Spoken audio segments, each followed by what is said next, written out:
Roger Makanda.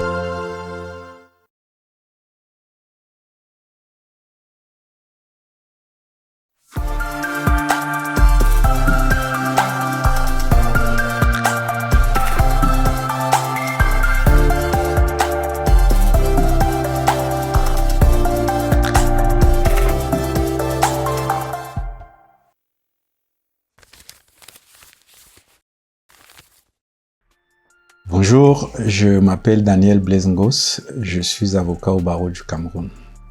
J'ai l'habitude d'écouter les histoires des autres. Aujourd'hui, je vais vous raconter mon histoire.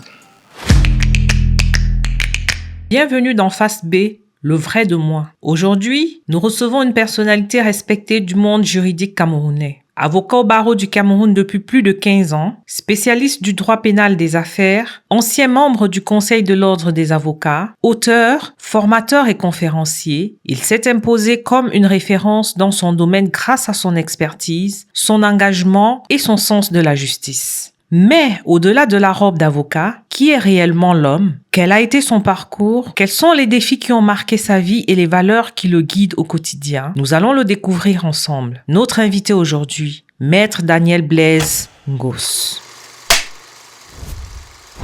Attention, cet entretien est enregistré en toute intimité. Parlez-nous de votre enfance et de ce qui vous a orienté vers la carrière d'avocat. Au départ, je n'étais pas prédestiné à être avocat. Comme tous les enfants, mon rêve d'enfant était d'être pilote. Et tout au long de ma jeunesse, jusqu'en classe de 4e, je savais que j'allais être pilote de ligne. Et c'est au fil des temps, plus je me développais, plus je grandissais, que j'ai commencé à ne plus me dire que certainement je serais plus pilote. Et je crois que tout s'est fait quand je faisais 4e. J'avais un professeur de mathématiques qui était mon voisin au quartier. Il habitait juste devant notre maison. Il avait un jeune garçon qui lui faisait 6e. J'étais très, très, très turbulent à l'époque.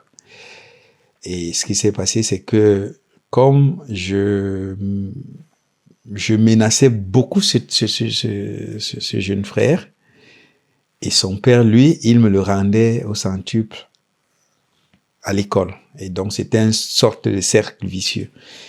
Plus je menaçais son fils au quartier, plus il me menaçait à l'école. Et à un moment donné, j'ai commencé à me détourner des mathématiques. Parce qu'on m'avait expliqué que pour être pilote, il fallait faire les mathématiques, faire une seconde C, après une première E, pour finalement plus tard faire des études d'aéronautique. Donc, sans les mathématiques, il n'y avait plus de possibilité d'être pilote. Et donc, j'ai commencé à réfléchir à ce que je ferais d'autre. Et puis, dans mon enfance, il m'a été appris que celui dont je portais le nom, qui s'appelait Ngos Daniel, était assesseur à l'époque coloniale. Et donc, dans le monde de la justice. Voilà comment l'idée d'être dans le monde de la justice est née. Et à partir de la 4e, je dis, je n'ai plus rien à faire avec les mathématiques. Désormais, je vais faire ce qui va m'amener dans le monde de la justice. Et on m'a dit que c'était le droit. Et donc, j'ai dit, je vais faire le droit. Qu'est-ce qui, selon vous, a forgé votre personnalité dans ces premières années? Alors, il y a beaucoup de choses. Il y a d'abord mon environnement. J'ai grandi dans un environnement où il faut dire que mes parents, mon père et ma mère n'étaient pas ensemble. Donc mon père vivait de son côté, ma mère de son côté, et chacun était marié. Donc ça, c'est des choses qui marquent l'enfance. Parce que quand on est avec maman, on est avec un homme qui n'est pas son père, et quand on est avec papa, on est avec une femme qui n'est pas sa mère. Donc ça, c'est des choses qui commencent dès le très bas âge à vous apprendre à comprendre la vie autrement que comme un enfant de cet âge doit la comprendre.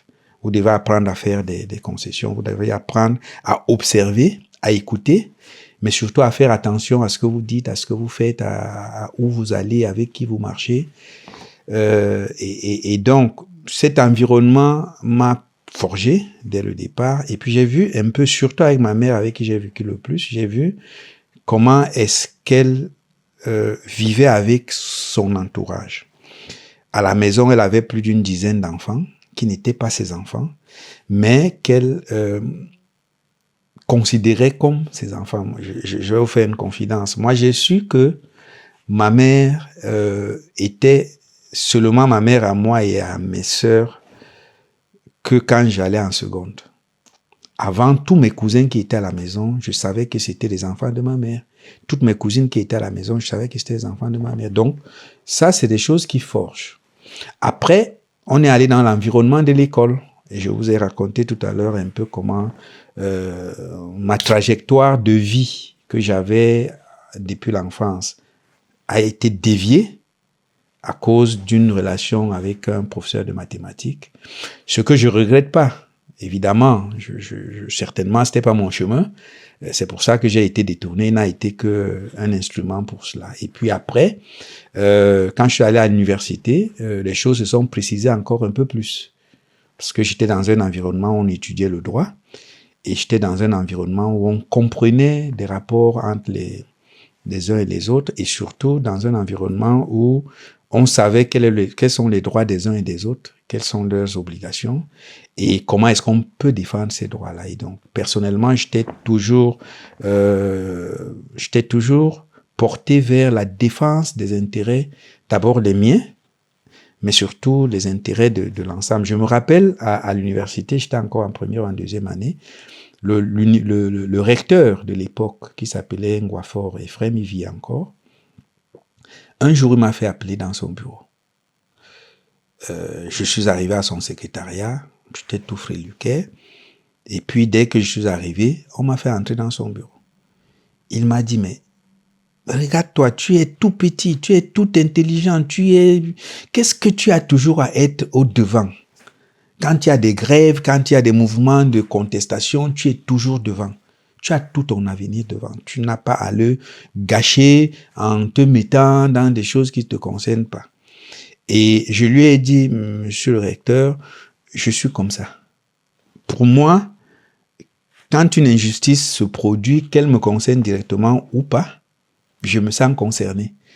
Vous allez seulement soit me jeter, soit m'accepter comme ça. Il m'a dit, OK, comme vous êtes comme ça, voilà le conseil que je vais vous donner. Désormais, ne vous mettez plus ni à l'avant, ni à l'arrière. Mettez-vous dans la foule et là, vous pourrez influencer le plus la marche des choses sans être celui qui est en avant-poste. Et bon, j'ai écouté d'une oreille, mais j'ai compris à ce moment-là que j'étais pas comme les autres. Et le fait que tout un recteur m'appelle pour me parler comme ça, c'était quelque chose d'extraordinaire. Et je crois que il m'a suivi jusqu'à ce qu'il ne soit plus recteur. Assez régulièrement, il me faisait venir à son bureau, on discutait, il me donnait des conseils et autres. Et je crois que c'est tout cela qui a fait plus tard l'avocat que je suis devenu, l'homme que je suis devenu, l'humain que je suis devenu. Pourquoi avoir choisi le droit pénal? Alors, il faut dire que le droit pénal est la mère de tous les droits. C'est vraiment la défense pénale qui est le premier objectif ou le premier travail que fait l'avocat. Parce que c'est avec la défense pénale que l'avocature est née. Parce qu'on défend les libertés. Alors, donc forcément, tout avocat, en tout cas dans le contexte africain, va commencer par le droit pénal. Donc c'est un appel auquel on ne peut ne pas répondre. Mais au fur et à mesure de l'évolution, on peut changer parce qu'on est plus à l'aise avec autre chose. Alors ce qu'il y a dans le droit pénal, c'est qu'on traite avec l'humain. On traite vraiment avec l'humain, avec les problèmes de l'humain. On traite avec sa liberté. Parce que c'est dans le droit pénal qu'on va en prison. Donc, on traite avec je vous prends une image, c'est un peu comme dans la médecine. Tous les médecins soignent. On soigne les maladies, on soigne le diabète, on soigne le sida, ainsi de suite. Mais le médecin qui est le plus en contact avec le corps humain, qui l'explore, c'est le chirurgien. C'est le chirurgien qui peut vous ouvrir le ventre, qui peut vous toucher avec ses mains, votre cœur, vos poumons, votre foie, votre pancréas et tout ce que vous voulez. Alors que les autres, ils vont vous administrer des médicaments et ainsi de suite. Donc, le pénaliste chez les avocats est un peu comme le chirurgien chez les médecins. Et c'est là vraiment qu'on touche l'être humain, c'est là qu'on interagit sur le destin de l'humain. Et tout bon avocat doit commencer par là. Après, il peut changer. Aujourd'hui, je fais du droit pénal, des affaires qui est beaucoup moins personnel que le droit pénal ordinaire, mais il reste que même jusque-là, dans le droit pénal des affaires, il y a toujours des risques que la personne aille en prison, que la personne soit condamnée à des peines privatives de liberté. Et vous savez que notre plus grand capital, c'est notre liberté d'aller et de venir. Dès lors que vous êtes emprisonné, vous pouvez tout faire, vous pouvez tout avoir. Il va vous manquer cela, l'essentiel, qui est la liberté d'aller et venir. Voilà pourquoi nous avons choisi le droit pénal, mais nous ne faisons pas que le droit pénal, nous faisons d'autres droits. Peut-être qu'on aura le temps d'en parler. Comment se sont passés vos débuts au barreau du Cameroun en 2011? Alors, il faut dire que 2011, c'est la date de ma prestation de serment comme avocat inscrit au grand tableau. Mais ça n'a pas commencé par là. Je suis entré au barreau d'abord comme postulant en 2003-2004. Et en 2007, on a lancé un examen d'entrée. J'ai été admis. 2008, j'ai prêté serment comme avocat stagiaire. Donc ça, il faut le rappeler pour que les gens n'aient pas l'impression que je suis arrivé en 2011. J'ai fait 3 ans de stage avec les 41 autres impétrants de l'époque. Et nous avons donc prêté serment, nous de Yaoundé, le 18 mai 2011. Les choses se sont passées presque naturellement parce que je fais mon stage, le cabinet de mon parrain est au carrefour Mvogumbi, pour ceux qui connaissent la ville de Yaoundé. Mon bureau, ma maison où j'habitais était à 200 mètres de là, à Soksu-Mvogumbi, donc j'allais à pied. Et d'ailleurs, faut que je vous dise que je choisis cette habitation parce que à l'époque où je postule, je ne suis pas sûr quand le jour se lève que j'aurai de quoi payer mon taxi pour aller au cabinet. Donc, je choisis un logement qui est à 2 minutes du cabinet pour ne pas avoir les problèmes de taxi et autres. Donc, quand je finis mon stage là, en 2011, je reste encore avec mon parrain pendant 6 mois pour qu'il se réapproprie la gestion de son cabinet. Parce que pendant tout au long du stage, c'est moi qui gérais presque tout. Donc, je lui donne 6 mois et en février 2012, j'ouvre mon cabinet. Non loin, juste en face de chez moi, non loin de mon ancien lieu de stage. Donc, les défis étaient nombreux. Les défis étaient nombreux. D'abord, je partais du cabinet de quelqu'un pour le mien. Il fallait donc avoir de quoi m'installer. Et j'ai eu une chance extraordinaire. Quand je finis le stage, j'entre en contact avec un religieux qui a une ONG catholique et qui me confie son contentieux contre le paiement de, je peux le dire, de 150 000 francs par mois. 150 000, c'était pas beaucoup, mais ça pouvait payer des charges. Et j'ai eu la chance que j'ai aménagé le cabinet. Et donc, en aménageant le cabinet, avec le bailleur, on s'est entendu que pendant 3 ans, je ne vais pas payer de loyer. Donc, ça, c'était une chance que d'autres n'ont pas. Pendant 3 ans, je n'ai pas payé de loyer parce qu'on avait balancé avec ce que j'ai dépensé pour aménager le cabinet. Et les 150 000 qu'on me donnait à la fin du mois dans ce contrat-là aidaient. Et j'avais d'ailleurs dit à l'époque à cet abbé, je lui avais dit, comme c'est petit, pour que je puisse faire quelque chose avec, vous me le payez tous les 6 mois. Alors tous les 6 mois, ça faisait 900 000. Ça permettait que, voilà. Et puis au bout d'1 an ou 1 an et demi, ce contrat on y a mis fin parce qu'il y a eu des petites choses qui n'allaient plus entre nous.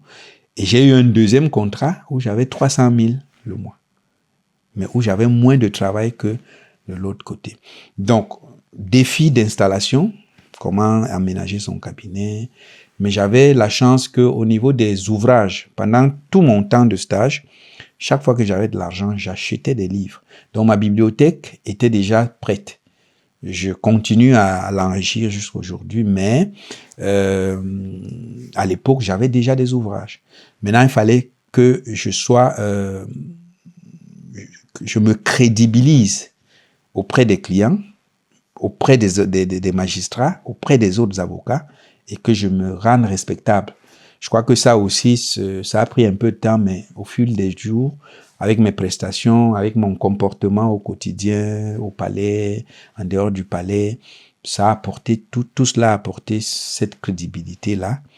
Il s'est trouvé quelquefois que je sois en manque d'argent, comme tout jeune avocat, mais là aussi, je n'ai pas choisi le chemin le plus facile qui était de me compromettre, mais plutôt de me dire, OK, je n'ai pas aujourd'hui, j'aurai certainement demain, et quand demain je l'utilise pas seulement pour demain, après-demain, je me dis, je peux faire un mois sans avoir de rentrée. Donc, voilà un peu comment j'ai pu faire face à ces défis. Après, il y a les défis de formation, parce qu'il faut continuer à se former.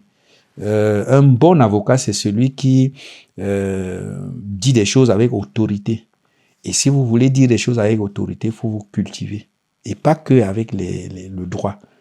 Moi, je me rappelle que plusieurs fois pendant les plaidoiries, j'ai utilisé la sagesse africaine pour dire aux juges, dans mon village, on dit ceci. Si par exemple, si vous faites 2 fois le tour d'un même arbre en brousse, c'est que vous êtes perdu. Et ça, j'utilise ça dans ma plaidoirie pour dire aux juges, attention, si ce monsieur dit qu'il a vu cet arbre 2 fois, 3 fois, ça veut dire qu'il s'est perdu. Et s'il s'est perdu, il ne peut pas vous dire avec certitude qu'il a raison. Il a tort, forcément. Et souvent, le juge m'a suivi. Donc, il faut se cultiver. Et après, il faut être quelqu'un digne de confiance. Parce que quand les gens viennent vous voir comme avocat, ils viennent avec leurs problèmes. Ils se confient à vous. Ils s'ouvrent à vous. Et vous devez mériter cette confiance-là. D'abord avec votre compétence, mais aussi avec votre probité morale, avec toute la haine que vous mettez dans le traitement de leur dossier, dans leur accompagnement.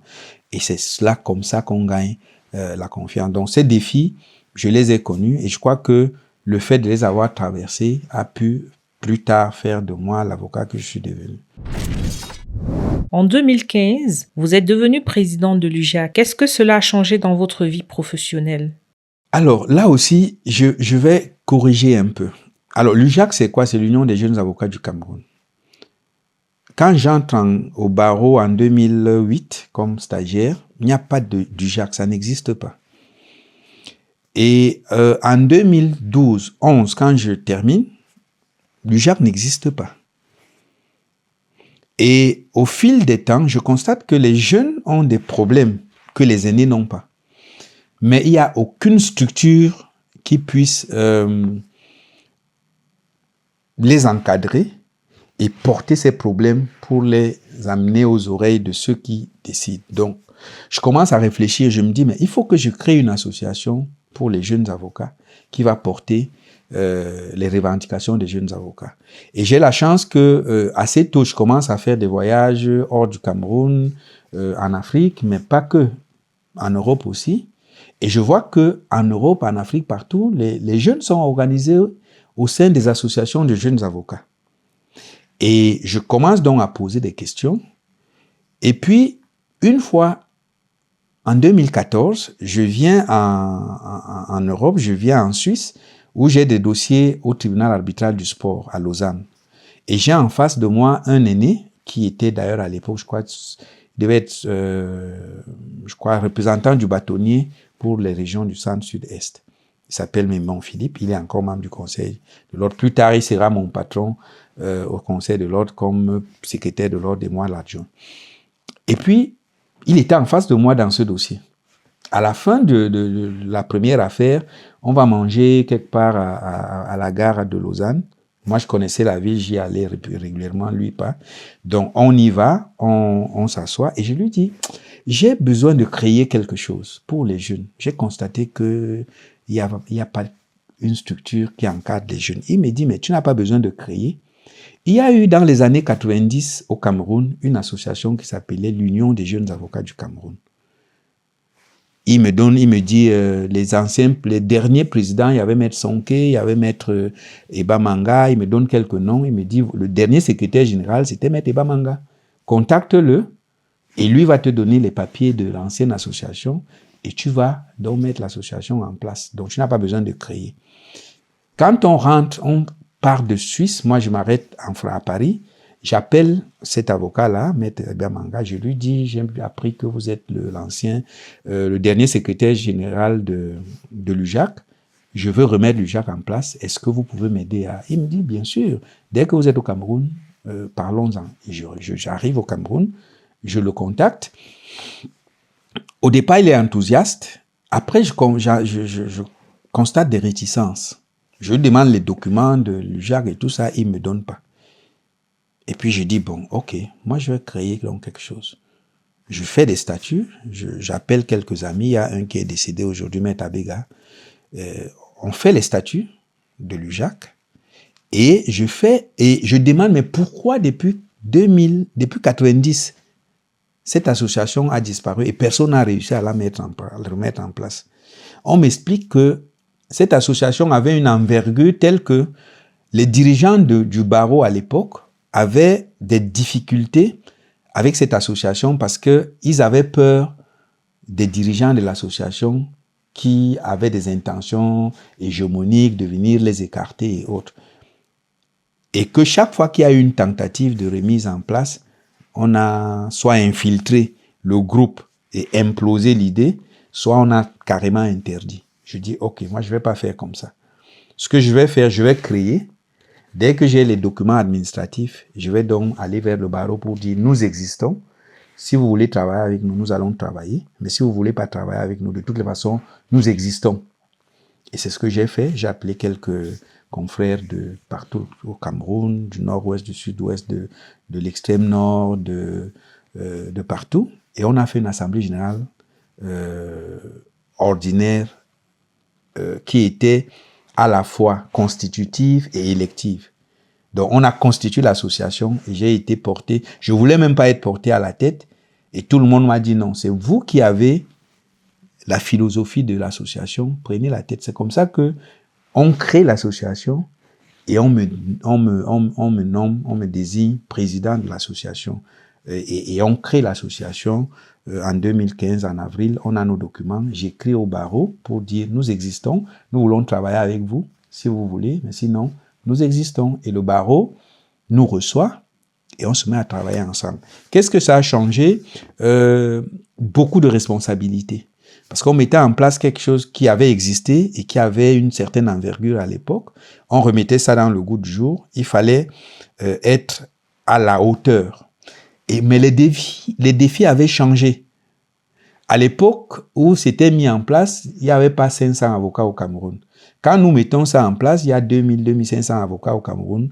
Et dans les 2500 avocats, il y a 60-70% qui sont des jeunes avocats. Donc, il faut les encadrer. Donc, ça vous apprend la maîtrise, la gestion de beaucoup de personnes. Et les avocats sont pas n'importe qui, c'est des personnes qui, chacun a sa personnalité, sa forte personnalité. Ensuite, il faut savoir faire un peu de diplomatie pour que tout le monde soit d'accord, même sur les sujets qui fâchent. Et après, il faut s'organiser pour pouvoir ne pas faire que ça. Parce que on reste avocat, on a son cabinet qu'il faut gérer, on a ses clients qu'il faut entretenir, mais il faut gérer l'association. Et l'association n'a pas de moyens. Donc, il faut trouver ces moyens-là.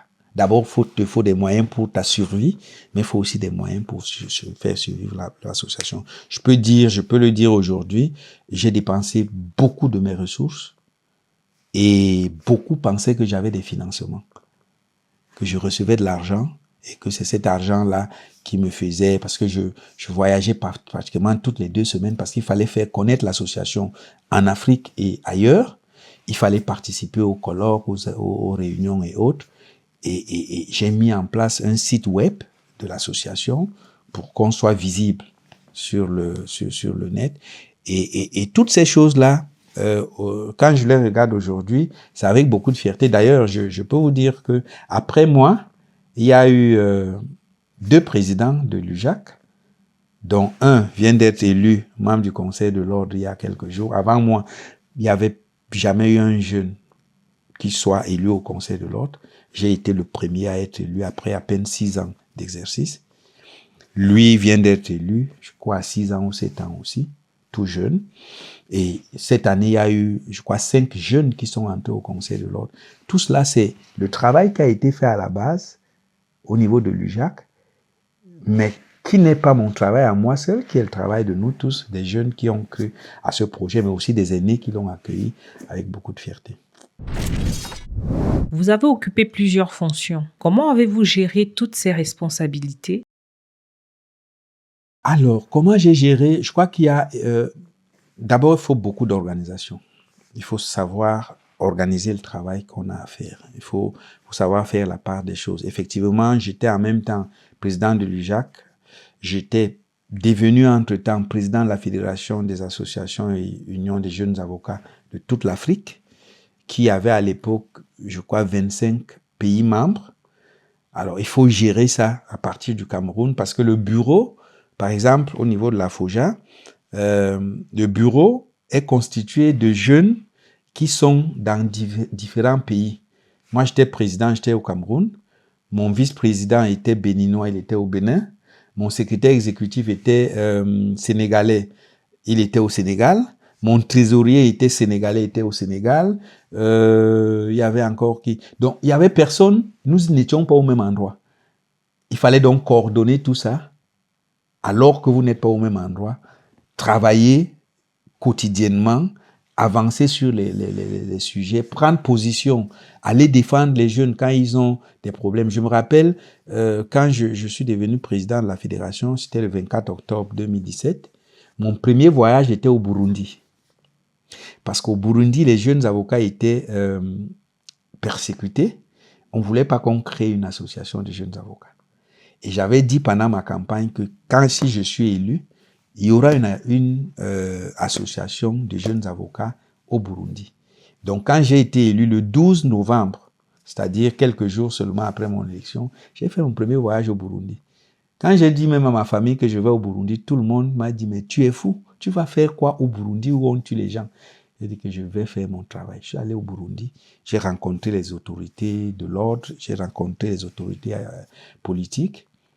Et j'ai fait un deal avec eux. Je leur ai dit, j'organise un grand événement de jeunes ici, et vous, en contrepartie, vous me donnez une association de jeunes avocats.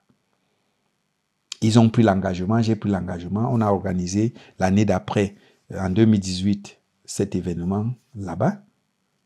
Et je peux te dire que c'était un très grand succès. Il y a eu près de 400 jeunes qui sont venus de toute l'Afrique et même d'Europe. Et pour la première fois, les avocats du Rwanda n'avaient plus jamais mis les pieds, depuis le génocide, n'avaient plus jamais mis les pieds au Burundi. Pour la première fois, les avocats du Rwanda sont venus à un événement au Burundi. C'était extraordinaire. Le président Nkurunziza, paix à son âme, nous a reçus en grande pompe. Pendant tout notre séjour, il a demandé à son secrétaire particulier d'être avec nous. Ce secrétaire particulier a été avec nous pendant tout le séjour. Et le vice-président de la République a été à tous les événements. Et le président Nkurunziza, de ses propres mains, nous a remis l'acte de naissance de l'association des jeunes avocats du Burundi, qui existe jusqu'aujourd'hui. Donc ça, c'est des choses, des fiertés. J'ai fait la même chose au Gabon, où il y avait les mêmes problèmes, où on a une association. Donc, il fallait beaucoup d'organisation déjà. Ensuite, il fallait savoir déléguer des choses. Il faut déléguer une délégation intelligente. certains de ses pouvoirs. Et puis, la dernière chose, c'est que il faut être efficace. C'est-à-dire que quand on dit qu'on veut faire quelque chose, il ne faut pas tourner. Il faut regarder qu'est-ce qu'on veut faire, qu'est-ce qu'il nous faut pour un moyen pour le faire et aller droit au but. Et je crois que tout cela, j'ai pu le faire en même temps. J'étais président de l'UJAC, j'étais président de la FOJA, j'étais secrétaire adjoint de l'ordre des avocats au barreau du Cameroun parce que entre-temps, j'étais devenu membre du conseil de l'ordre. Et pendant ce temps, j'ai créé une autre organisation sous-régionale parce que je m'étais rendu compte que les gens de l'Afrique de l'Ouest étaient très avancés. Ils avaient ce qu'ils appellent la conférence des jeunes de l'UEMOA, qui est très bien organisée et qui est très écoutée, qui porte les problèmes des jeunes au niveau de la conférence des bâtonniers de l'UEMOA. Chez nous, en Afrique centrale, nous ne l'avons pas. J'ai donc, avec un certain nombre de jeunes, Odé Bikindou, qui est aujourd'hui bâtonnier de Pointe-Noire, Junior Kapouya, qui est de Kinshasa, qui est secrétaire général du barreau là-bas. Nous sommes réunis au Gabon, en avril, le 13 avril 2019. On a créé le RUBAC, qui est le réseau des unions et associations des jeunes avocats des barreaux de l'Afrique centrale, qu'on a étendu à la CEAC. Parce que l'Afrique centrale, c'est la CEMAC seulement. Mais la vraie Afrique centrale, c'est la CEAC. Donc, il va jusqu'au Burundi, au Rwanda, à Sao Tomé et Principe. Et on a mis cette structure en place. Mais je dis encore que tout cela, c'est de l'organisation, mais ça prend beaucoup de ressources. Je vais vous raconter une anecdote. Quand je commence j'ouvre mon cabinet, avant d'ouvrir mon cabinet, j'ai une discussion avec mon épouse qui estime que si on a un peu d'argent, il faut qu'on construise une maison au lieu d'ouvrir le cabinet. Et je lui dis non, la maison ne produit rien. C'est le cabinet qui va produire l'argent qui va construire la maison. On a quelques difficultés là-dessus. Et puis finalement, je prends mes responsabilités. Donc je dis, j'ouvre le cabinet. J'ouvre le cabinet en 2012. Quelques temps après, j'ai un peu d'argent, on achète un lopin de terre. Et en 2013, fin 2013, début 2014, on commence à construire notre maison. On la construit assez rapidement. On n'a pas de moyens au début. Et puis les moyens arrivent pendant qu'on construit. Fin 2015, on a déjà terminé. Elle est prête à être intégrée, mais on n'a pas de voisins. Les premiers voisins sont à 500 mètres. J'achète 2 chiots pour notre sécurité que j'élève. Quand ils ont 4 mois, on intègre notre maison. Et quand on doit entrer, je mets une barrière en bois. En me disant, on va mettre la barrière en fer, le moment venu, le portail en fer. Je mets un portail en bois. Ce portail est resté dans cette maison-là, de 2015 quand on est entré, jusqu'en 2019. Parce que tout l'argent que j'avais allait dans les activités à gauche, à droite. C'était charançonné, ça tombait en ruine.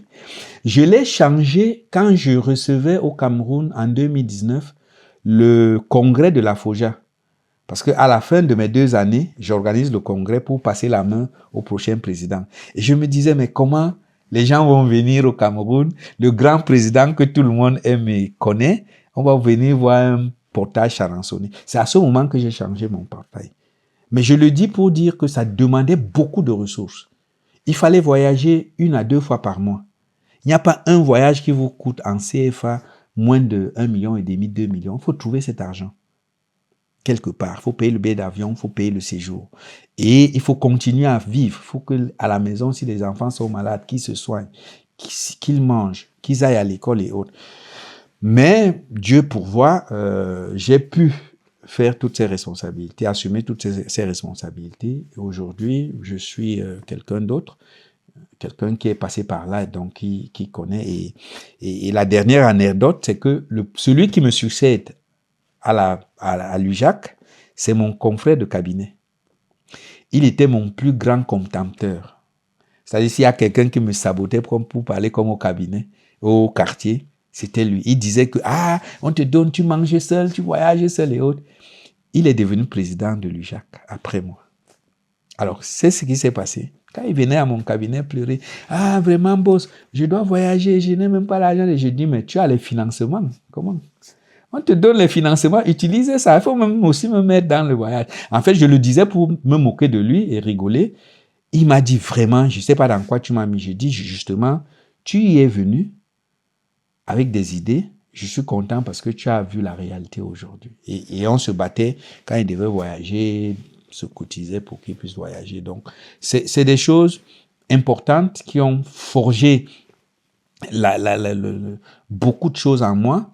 D'ailleurs, qui m'ont apporté une vision que beaucoup d'avocats n'ont pas. C'est-à-dire que ma vision dans l'avocature va au-delà de simple avocat du Cameroun. Je sais comment ça se passe, les défis qu'on a à côté au Gabon, en RDC, au Rwanda, au Burundi et autres. Je sais comment les avocats ici en France, en Europe de manière générale, les difficultés auxquelles ils font face. Et toutes ces expériences-là ont fait de moi un avocat particulier qui est dans les difficultés comme tout le monde, mais ça ne se ressent pas parce qu'il sait quels sont les leviers qu'il faut toucher pour pouvoir s'en sortir et s'en sortir honnêtement tout en restant efficace, respecté, respectable. Qu'est-ce qui vous ressource en dehors des dossiers? C'est une bonne question parce que effectivement, il y a des moments où moi-même je me demande comment je tiens. Mais je pense qu'il y a beaucoup de choses. Je crois que derrière les dossiers, quand je suis parti de mon cabinet le soir, je retrouve ma vie d'être humain.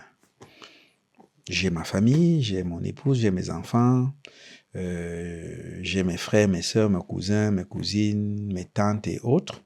J'ai des amis. Je crois que tout ça nous rappelle que nous ne sommes pas qu'avocats. Nous sommes des humains et nous jouons chacun de ces rôles-là. Mais malheureusement, la déformation professionnelle est telle que même en jouant ces rôles-là, nous restons avocats.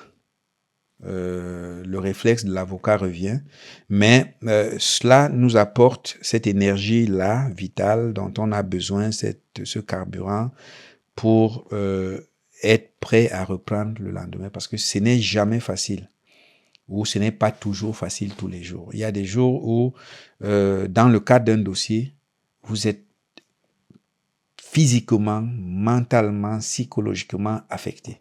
Vous savez, je vais vous raconter. À mes débuts, j'ai eu un dossier. J'étais encore en stage à Kribi. C'était un dossier de mon parrain, Maître Messi, qui est décédé aujourd'hui. Et c'était un dossier d'une dame qui vivait en Europe, qui avait acheté une maison à presque 40 millions. Et elle s'est fait escroquer. La dame qui lui a vendu la maison vivait avec un expatrié qui est décédé, qui lui a donc laissé la maison. Et quand elle lui a vendu la maison, au moment de prendre possession de la villa, elle a monté ses oncles pour venir contester les papiers de la maison. Et finalement, on a arrêté la dame, on l'a mise en prison. Et je suis allé accompagner la dame à l'époque, à cette audience-là. On a fait 2 ou 3 audiences, on allait ensemble. On allait dans sa voiture, elle, moi, son petit frère et le chauffeur. On faisait l'audience et on rentrait sur Yaoundé. Parfois, on passait la nuit. Et donc, il n'y avait pas la distance nécessaire que l'avocat doit avoir avec le client. Donc, je vivais ça comme étant une affaire personnelle. Lors des plaidoiries, j'ai plaidé le dossier. J'étais sûr que c'était dans la poche. Et le juge était un camarade de fac. Je me rappelle qu'à la pause, quand il devait rendre la décision, on s'est retrouvé dans son bureau. On n'a pas parlé du dossier, on a parlé de tout et de rien. On s'est rappelé nos galères de l'université et autres. Et ce jour-là, on est venu à l'audience. La dame était venue Elle était en prison, mais elle est venue, elle était sur son 31. Elle avait les longs cheveux qui touchaient les chevilles. Elle avait un jean moulant. Elle avait les boutillons qui arrivaient jusqu'au niveau des cuisses. Elle avait... bref, elle était comme quelqu'un qui savait qu'elle allait être libérée. Et puis, patatras, le juge prend la parole. Il rend la décision, la relaxe pour faire non imputable à sa personne, alors qu'elle a avoué qu'elle a pris de l'argent et tout ça. Purement et simplement, j'étais mal. J'étais mal. La cliente voulait qu'on dorme. J'ai dit que moi, je ne peux pas dormir. Nous avons voyagé. J'ai pleuré comme un enfant. Comme c'est elle qui me consolait. Alors, pour vous dire que c'est ça le côté humain de ce que nous faisons.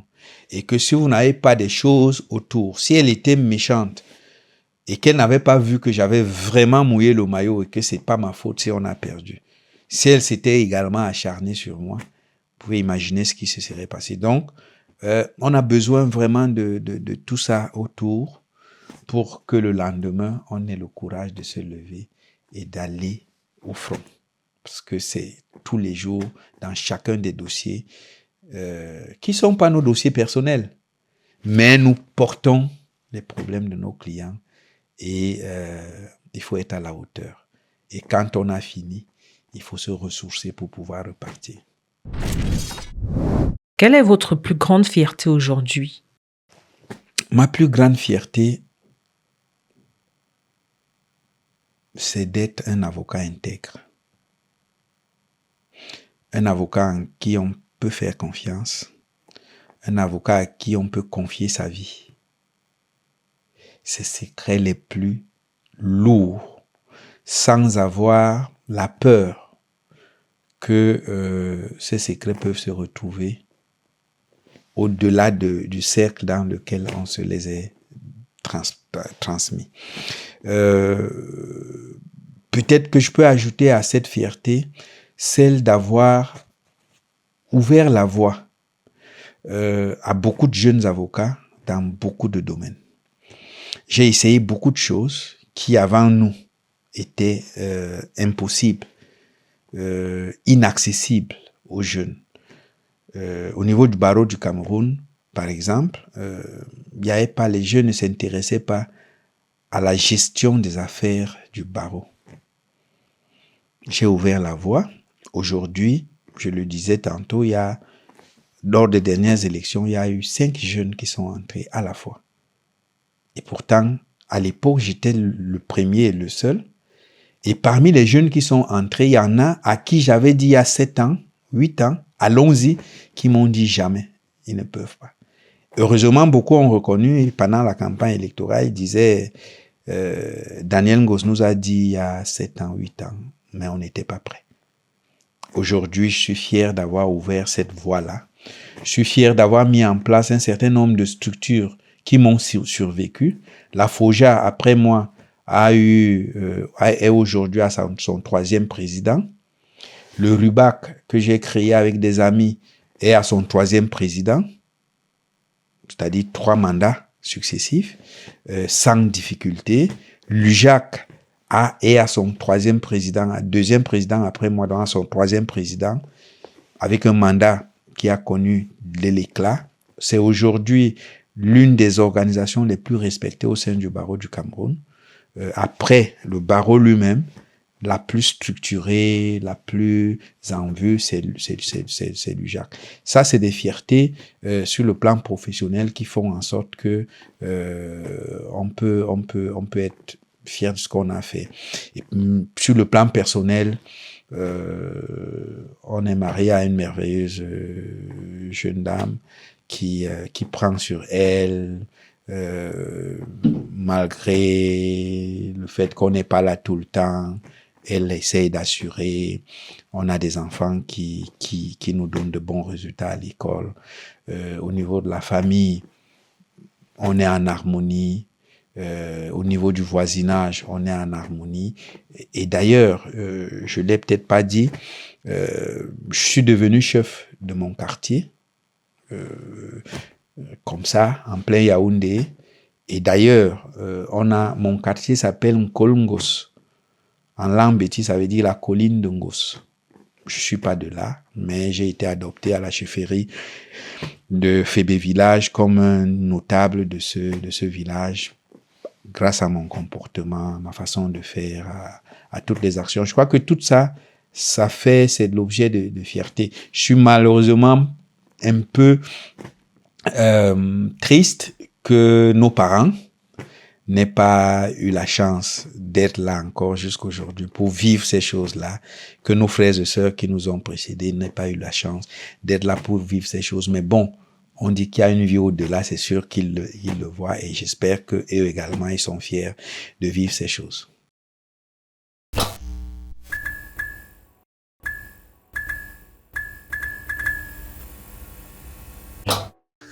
La beauté commence là où la peau respire. Le lait Sunrise des Cladanes nourrit, répare et illumine chaque jour votre peau. Des ingrédients naturels, une action éclaircissante sans agressivité, une douceur incomparable. Parce que votre éclat mérite d'être révélé naturellement. Sunrise des Cladanes, lumière sur votre beauté.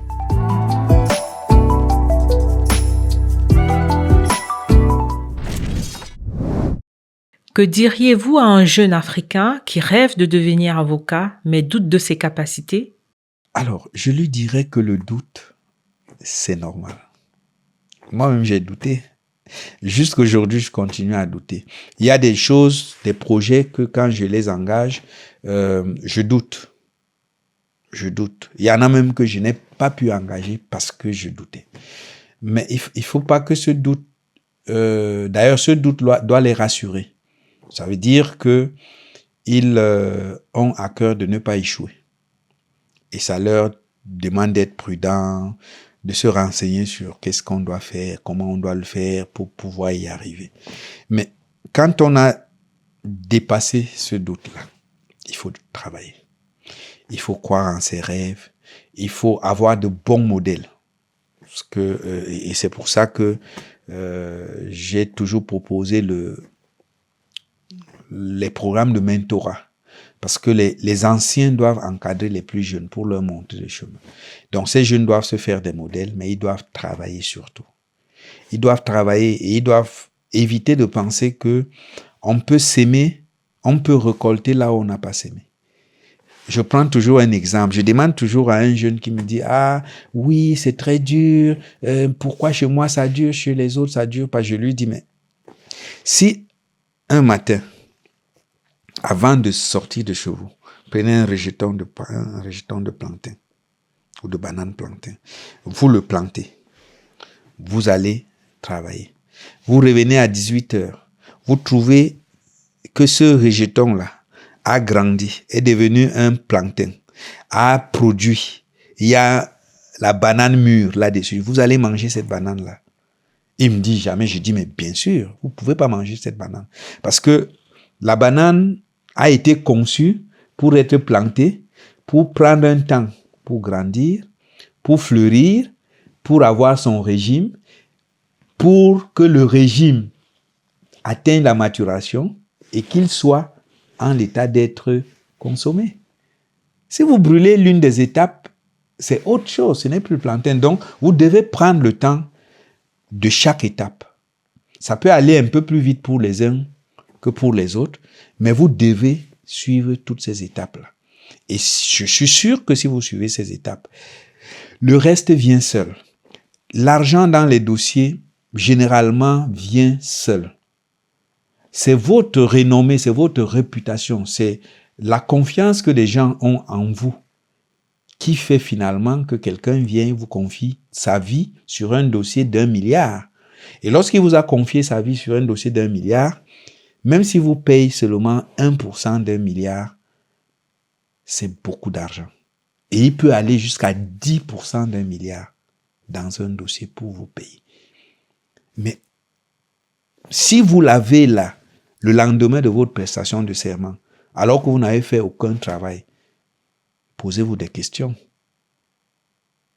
Mais là, vous allez à la perte. Donc, je leur dis, travaillez, croyez en vos rêves, ayez des doutes, des craintes, c'est normal. Approchez-vous de ceux qui sont passés par là. Renseignez-vous. Nous sommes dans une profession de tradition et de transmission. La tradition, c'est les autres qui l'ont faite. La transmission, elle est faite par ceux qui sont venus avant vous. Dès que vous avez suivi ce chemin-là, moi, jusqu'à présent, je continue à me renseigner, je continue à consulter, je continue à appeler. Parfois, j'appelle mes anciens stagiaires pour leur dire, ah, tel dossier, comment vous faites pour l'engager? Parfois, je sais comment on fait, mais je veux me rassurer que c'est vraiment ça. Et puis, là, le droit est dynamique. Il change, il bouge. Les choses qui étaient certaines hier peuvent, du jour au lendemain, ne plus être ça. Si vous ne vous êtes pas mis à jour, effectivement, vous allez vous ramasser. Et vous n'allez pas que vous ramasser vous-même, vous allez vous ramasser avec les intérêts d'un client et ça peut être sa vie. Voilà, donc, tout est possible. Un dernier mot pour ceux qui vous admirent et suivent votre parcours. Alors, je leur dis déjà merci d'être là. Parce que, vous savez, sans l'apport des uns et des autres, je ne pense pas que j'aurais pu faire le parcours que j'ai fait. Je leur dis merci. Je dis merci à mes tout premiers clients qui, tout fréluquet, m'ont fait confiance. Je dis à ceux qui continuent à être avec moi jusqu'aujourd'hui, merci parce que c'est leur confiance qui, moi, me rappelle mes responsabilités.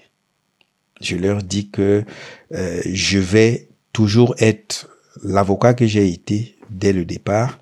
Je vais me perfectionner comme du vin, du bon vin. Je me bonifie avec le temps et qu'ils peuvent continuer à me faire confiance. À ceux qui ont encore des doutes et autres, je leur dis essayez avec moi de faire un bout de chemin.